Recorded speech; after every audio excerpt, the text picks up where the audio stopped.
Welcome into this Friday edition of Hittin Hard with Jon Chuckery here on Locked on Sports Atlanta. Today on the show, we'll get you ready with a preview of Falcons and Browns. The one thing the Falcons need to continue to do, and we'll take a look at this massive series in all of Major League Baseball with the Mets and the Braves. All next, Hittin Hard with Jon Chuckery, Locked on Sports Atlanta. This is Hittin Hard with Jon Chuckery, part of Locked on Sports Atlanta. And it starts now.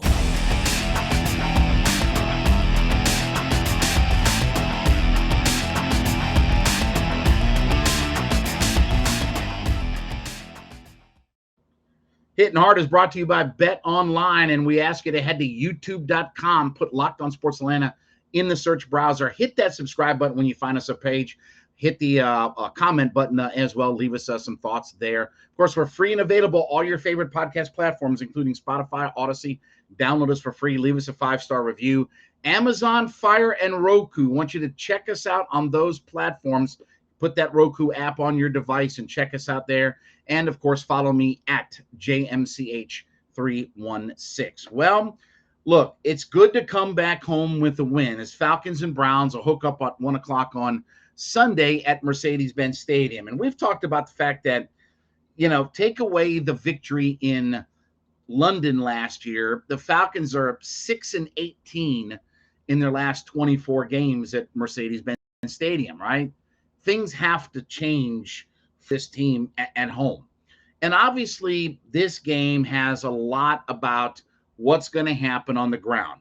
Browns are the number one rushing offense in the entirety of the NFL. They picked up the most yards via the run in the NFL. The Falcons have the 5th most yards in the entirety of the NFL. So a couple of things that stand out to me when we start to look at this matchup is the Browns are averaging 5 yards per carry. That's a really outstanding number. And their 5 touchdowns are also the second most in the NFL. They also have the most runs of 20 or more yards in the NFL. So more than just saying, well, we have to focus on the run game, I get that. But the way the Browns get it, though, is they average a lot per carry when they touch it. They get big chunks in the big play, havoc, whatever, dynamite play, whatever the term is in the NFL, havoc in college, but 20-yard plays, explosive plays, right? 20-yard plays, and when they get down deep, they get it in the end zone. So where the Falcons have to really get is you have to make sure you're winning on first and second down. That will become so important as we talk more about this preview, that if they're winning on first and second down and they can keep it third and medium to short and very manageable, now that running game really gets kicked in because they can afford to carry it more. They can wear down your defense. So you've got to eliminate those big plays, especially on their early downs. Now, the Falcons, one other stat I want to give you real quick too is the Browns have made the 3rd most third downs in the NFL. The Falcons are tied for 21st in the NFL in third downs made. So obviously, look, third down so big in the NFL. If you can make the Browns third and medium and long, you got a better shot to get yourself off the field because they don't want to have to huck it around. They want to be able to get you on 3rd and 4 and still run the football. You can make them 3rd and 5 or more, then you got a really good chance of getting off the field. Flip that around, the Falcons have to try to keep themselves in some short and manageables because the Falcons have not done a great job of picking up enough third downs on the season. So third down will be another big thing that you have to look at. And by the way, the Falcons have given up only 2 rushing touchdowns on the season. They give up 4.8 yards per attempt, which is tied for the 11th highest number in the league. So that's probably a little bit higher than you'd like to see in your run defense, but the Falcons have done a good job of not allowing teams to get in the end zone very often against them. So obviously, the run game is going to play a prominent role in all of this thing. Where I think the matchup is the number one matchup, and we talked about this yesterday, it will be the Falcons' defensive line against the Browns' offensive line. And we talked about they have an outstanding offensive line. But we talked about their one weak spot is their center position. If you can get them into third and long where they have to throw, then you can get pressure coming up through the middle. Now, the other part of the game, too, to really watch is the linebacker play, because when you look at the Browns receiving core, they obviously feature Amari Cooper heavily, but their number 2 guy as far as catches and targets goes is David Njoku, their tight end, who's had 13 catches on 16 targets, averaging basically a first down per reception, and he has scored a touchdown. The other guy, though, to watch is Harrison Bryant, a guy that they've only thrown to 8 times, but he has 5 catches for 63 yards. So when he catches it, he's getting big chunks of yards. And then the other part is not just Nick Chubb running, but Kareem Hunt. You got to limit how much Kareem Hunt catches the ball out of the backfield. So the linebackers, safeties for the Falcons are going to play a huge role in what happens on Sunday. So if you can keep them moderate on first and second down, force them into some bigger third and mediums, third and longs, 3rd and 5 or more.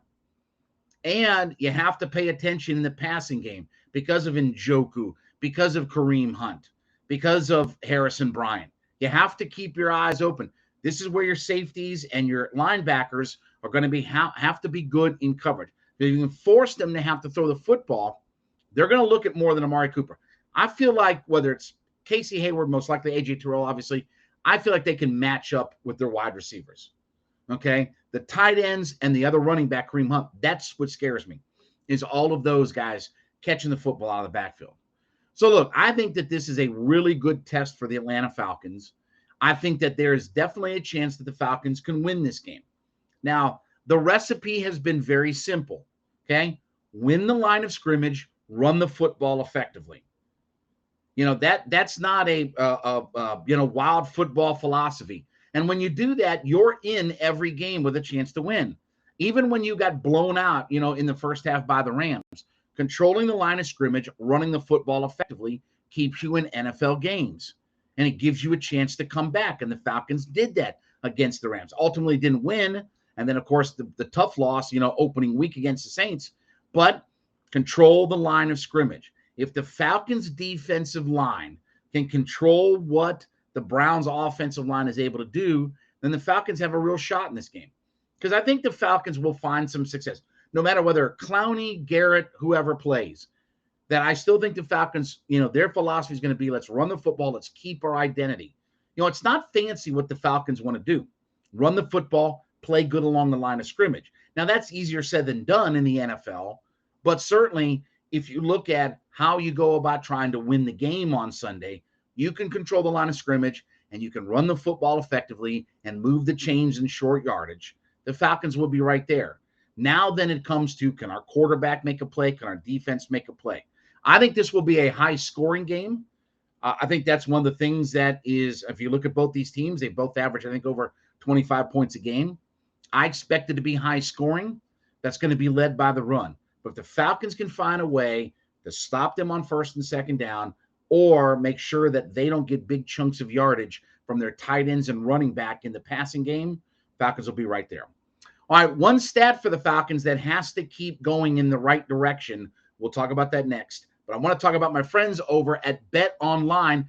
Bet Online is your number one source for all of your sports wagering information. Look, football season got cranked up last night. Baseball's down to its last few games before we're getting playoff baseball. College football started last night. Everything that you're looking for to try to be a smarter sports wager is available at Bet Online. So take the mobile device, head to betonline.net, check out their esports, betting information, podcast news and notes, stats, everything you need is in the palm of your hand at betonline.net. So head over there today, check out all the news and information, get all the latest lines available, be a smarter bettor. betonline.net is where the game starts. One number that continues to trend in the right direction for the Atlanta Falcons is their sack numbers. So through the first 3 games this year, they have 7 sacks. That puts them in a tie for 12th with a whole mess and Michigas full of teams and stuff that are out there. The interesting part about the Falcons is that 7 sacks put them on pace for 39.67. somebody said before about, what's the magic number in the NFL is 40 sacks. Anyway, um, look, do I think the Falcons are going to be a 40 sack team this year? No, I think that's pretty rich. But can the Falcons be a 30 sack team this year? Yes. But they have to keep their foot on the gas pedal for all of that. Now, if we take a look back to last year, I think we talked about this stat here on the show. Through the first 3 games of last season, the Falcons had 6 sacks. So remember, they had 18 total for the entirety of the year. 1/3 of that came in the first 3 games. And then it was starting in week 4 where the bottom started to fall out a little bit. So the Falcons in week 4 against the Washington, whatever they're called, Guardians or whatever the heck their name is, they had 1 sack against Washington, 2 against the Jets in London, then a sack against the Dolphins. Then that started in on the 0-1, 0-3, 1-0, 1-0, 1-1. That started on the path. So really, when you look, starting with week 4 against the Washington football team, they only had from after the first 3 games, they only had 2 games the rest of the year where they recorded more than 1 sack. So that trend has to break this week. This can't be the start of the slide like it did last year. And 7 sacks in 3 games, pace of 40, I'm all good with all that kind of stuff. And we talked about the matchup to watch is the Falcons defensive line against the Browns offensive line. Can they get to Jacoby Brissett? Absolutely. Can they cause some problems for Jacoby Brissett? Absolutely. Has he, he's doing a pretty good job because he's 66% completion percentage on the season, but he has been sacked 4 times. And we talked about this last week with Geno Smith. It's not a lot, but he's been sacked 4 times. You can find a way to get him. And last week in that game, the big thing was the defense took over late and changed that game. The sack by Lorenzo Carter, the great sack by Grady Jarrett blowing through. There can certainly be some of that this week as well. With their weakness being up the middle, Falcons have to keep and maintain that energy of sacking the quarterback. And you don't want to see the same fall off starting this week that we saw last year. Obviously, I believe that the Falcons are much better equipped this year to keep their foot on the gas pedal and get some things done, right? Because you don't have all those vagabonds from last year. It's not Dante Fowler, Marlon Davidson, Steven Means, Tyler Davison.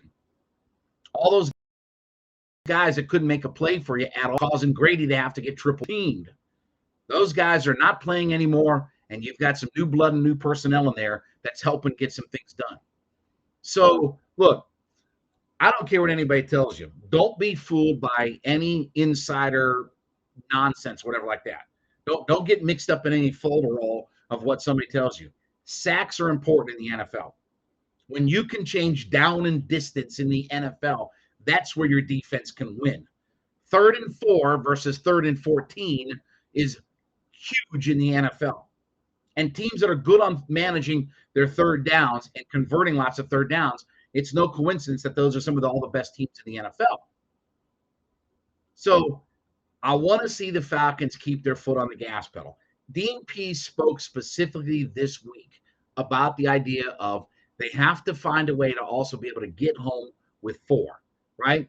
You can't go out and you can't blitz all the time, this, that, and the other. And we just talked about in the preview, look, your linebackers and safeties are going to have to occupy the tight ends and Kareem Hunt coming out of the backfield. So those guys, with all due respect, are going to be busy. They can't be just blitzkrieging, Jacoby Brissett out there when it's a passing down. You have to be able to get home with 4. And that's why I think that Grady up through the middle, if they can find some plays like that, then they're going to change this thing up and they've got a real shot in it. So I want to see the Falcons keep their foot on the sack gas pedal. And like Dean Pease said, find a way to get home with 4. I know fans like to say, well, blitz more and this and that. Okay, but that's how you get torched in the NFL. Again, my buddy Hugh Douglas talked about this the other day. What you see on even Saturday, it's not like that on Sunday. Sunday takes it up to a whole other level. And coaches get paid a crap ton of money to scheme and coordinate against you. And those guys are the tippy-top athletes of the entire world to play at that level. So you can't just street ball, throw blitzes all the time and everything like that at NFL offensive lines, or you'll get burned and you'll get torched. Even the best corners are going to get torched in scenarios like that. So last year, this was the week where that sack number started to bottom out. And you had 6 sacks in the first 3 games of the season, and then you only had 12 sacks the remaining 14 games of last year. Now think about that. Let's hope that this doesn't happen again, but Sunday is you got to keep your foot on the gas pedal. And there are places that have success, but a lot of this starts with managing first down. And a lot of it is you got to find a way. Taquan Graham, Grady Jarrett, Lorenzo Carter, Ogundeji, Ebiketie, those guys have to come up big for this defense. When it is time to pin your ears back and go get, when it's 3rd and 17 for the Falcons, and it's pin your ears back and go get the quarterback, I need Ebiketie or Carter or Ogundeji. I need somebody to continue to get home. So I'm looking for a couple of sacks this weekend. And I don't care if it comes late, like last week. Last week the pass rush was non-existent for the Atlanta Falcons. When you watch that Seahawks game, by and large, their pass rush was non-existent. But when the game got later and you kept getting pressure, eventually they broke through, right? And the old term is sacks come in bunches. And they got 2 sacks in the game late. Carter and Grady Jarrett making 2 huge plays, which set up what? Let's all say it together. Down and distance, which caused them to have to go for it on 4th down, on 4th and long. Richie Grant comes up with the interception and seals the deal. There is nothing in the NFL like being able to control down and distance. If you can dictate down and distance, whether it's offensively making it not hitting a bunch of 3rd downs, but keeping everything short, or defensively keeping teams in some 3rd and long. And in the NFL, over 5 yards is considered long. So 3rd and 5s and longer, you can do that. You can really control a football game. So I'm hoping, and I believe, and I don't doubt the idea that this defense is much better equipped, much better set up to continue the trend of moving forward with getting sacks on the quarterback. Even if it's a couple of sacks, you mix that in with pressures and everything else. It can't be just we pressure the quarterback. And I know Arthur Smith talked about this in his pressers this week. Pressuring the quarterback. Yes, I get that. That's an important piece. But more importantly is putting the quarterback on the ground with the ball in his hands, or knock the ball out of his hands, but let him come up with the ball and he's looking out his ear hole. So this to me will be an interesting observation of, are we going to continue to pressure and sack the quarterback, or do we fall back into some bad habits? Let's hope that the Falcons figure this thing out and they keep this trend going in the right direction. I'll take 40 sacks. That would be awesome. All right, let me talk about my friends over at Coffee AM. Listen, you know how much I love Coffee AM. I drink their coffee every single day. Coffee AM is right here in the state of Georgia, up in the Canton area. Head to coffeeam.com/lockedon. coffeeam.com/lockedon. Check out their wide menu of products. If you need K-Cups, you want organic coffee, you want flavored coffee, they have everything available to you at coffeeam.com. Teas, a gift set, whatever that you need, find it all at coffeeam.com. And when you get that first order put together at coffeeam.com, put together the order, get to the checkout, use the promo code LOCKEDON, LOCKEDON. Promo code LOCKEDON at checkout. You will get 15% off your first order simply by using the promo code LOCKEDON at checkout. Coffee AM, coffeeam.com, up in the Canton area of Georgia. They're the best small batch coffee roaster in America. Well, look, it all comes down to this, right? We start the most important series really in all of baseball, right? All the other divisions are figured up, factored in. Everything is done and taken care of in baseball except one division, right? And that is the NL East. So it comes down to this 3-game set, Braves and Mets starting at Truist Park tonight. Now, here's the good news, just in general, 35,000 foot. No weather issues. There should be no problems or issues with any fallout from the hurricane or anything like that. And God bless our folks down in Florida. My folks have a place down in Fort Myers. Looking at the pictures down there, it's awful. So it looks like all the weather things here in Atlanta will be fine this weekend. Now, it starts tonight at Truist Park with an outstanding pitching matchup.